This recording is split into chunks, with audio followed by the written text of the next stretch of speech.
Hello everybody, welcome to our first edition of Valpo Football Weekly with head coach Dave Cicchini. This is Todd Eichow, and Dave, always an exciting time, but I think this year really exciting after what took place a year ago, and expectations higher than they've been since you've been here. And I know you look forward to every season, but this has kind of a special feel, I think, after how well you guys finished a year ago. Sure, absolutely. I mean, it was a great way to end the season, beating Dayton, finishing with a winning record and all the accolades and honors that came after that.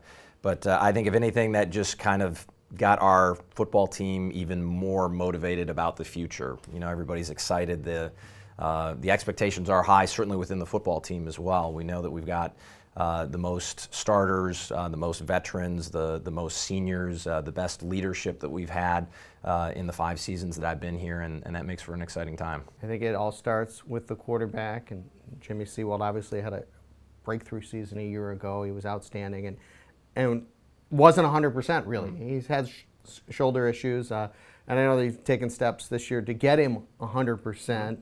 Where is he health-wise right now? Yeah, well, he's participated in almost all of our practices. He's taken a lot of reps in our 2 scrimmages. He did a great job. Didn't throw a lot in either of them, but performed well in both scrimmages. So, you know, that arm continues to progress. He had surgery way back in December, so it keeps kind of getting healthier every time that he goes out. But it's really going to be a game-time decision if we just feel confident that he's going to be our guy, and if not, we're going to go with Chris Duncan. And Chris Duncan's going to play some at some point this Sure, season, absolutely. like he did a year ago, Yes. right? And he gives you a little bit different dimension, but we'll see him on the field at times throughout the course of Absolutely, the season. and he's done a great job. You know, he's obviously gotten a lot of extra reps, really starting back in spring ball, because Jimmy wasn't participating back then. His shoulder wasn't ready. So Chris has taken a lot of snaps. He's made great strides in terms of his knowledge of the offense. And you're absolutely right. He is an athlete. He's a fast kid who brings a different dimension. Dave, you talked about this team being experienced. I look at depth and experience, and on both front lines, offensive line, and then maybe the defensive front 7, as deeper and as more experienced than we've ever seen. Yeah, and I think that translates into just being a more physical offense and a more physical defense, because we've got older, you know, if you would rewind to 3 years ago, we were playing some young football players who were talented, but they just hadn't matured physically. And up front, guys like Jack Jarnigan, Tom Schofield, guys that have played for the last 3 seasons, they really have made steps up in terms of just the level of physicality on the defensive side of the ball. Jesse Studevin, Jacob Trumpauer, we've got all these guys who just have been able to get time in the weight room, time to build themselves up. And so not only are they experienced and have that intensity and that toughness that we're looking for, but they've got some muscle to back it up. Maybe the biggest overall strength of this team is your linebacking core. They were really good last year. Obviously, you've got 2 true superstars right there.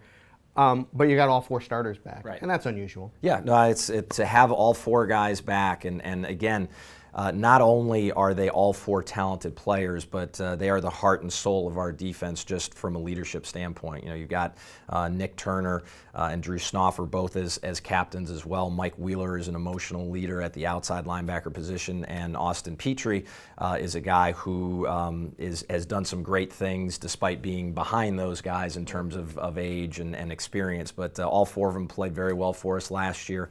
Obviously, Nick was second-team All-Conference a year ago. Drew Snoffer, second-team All-Conference 2 years prior, so we're really happy with that group. Dave, you look at the season.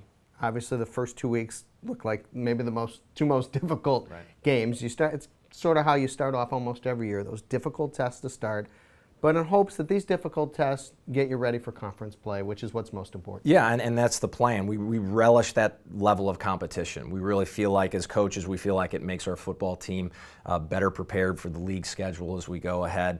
I know our players enjoy it. They love an opportunity to go up against a couple of really good scholarship programs to start the season, and it's just something that it gets you even more excited about the season moving forward. You start with Duquesne, obviously a very solid program year after year. They've already played 2 games, which is, you know, beat a team they should beat, and they got beat by a team that they figured to beat them. What have you seen from them in 2 weeks? Yeah, well, it's exactly what you just said. I mean, you've got two blowouts, a blowout loss and a blowout win, and so we really haven't learned a whole lot from them, except just from what we knew a year ago. It's a team that has some outstanding talent. They get a lot of big-time Division I transfers, that guys that come down a level from Pitt and different places. So really good football players. They've got a couple of All-American candidates in terms of their running back Hines and the receiver Crawford.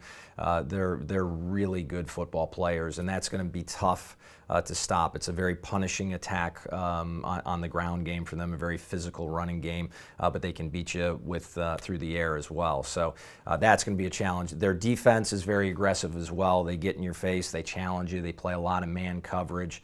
And last year we kind of stayed in the game because of some big plays. You know, we hung in there most of the game, and then we were able to beat that man coverage and got for some big gains. Particularly Parker Fox got free a couple of times and made it a close one. You know, you look at last year, and I don't know if this gives you some hope for this year, but you played with Montana for 3 quarters. You obviously gave Duquesne a great fight. You look at some of the scores this past week. Obviously, the Butler-Youngstown game really sticks out. Maybe the best win the league has ever had, beating a ranked team. Is maybe the margin between the PFL teams and some of those better FCS schools getting closer? Yeah, no question. I mean, you can look at, again, Duquesne.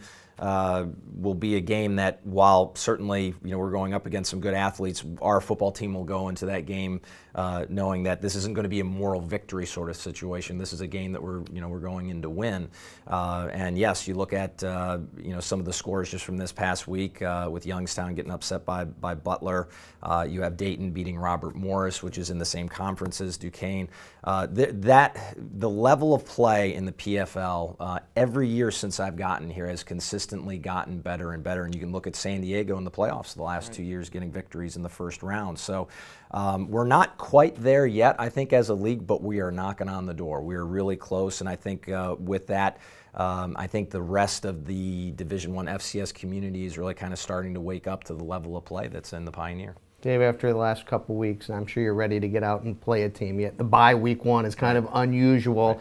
Where do you feel the team is emotionally, mentally, ready for this season? Yeah, I think we're finally just glad to be in game week. It's been a different type of camp for us, and obviously sitting there, watching Duquesne play 2 games while we haven't played yet, watching most of Division I football at least with 1 game under their belt, and just kind of still going through that practice, still kind of being in camp mode as opposed to game week mode. We're just glad we're finally here.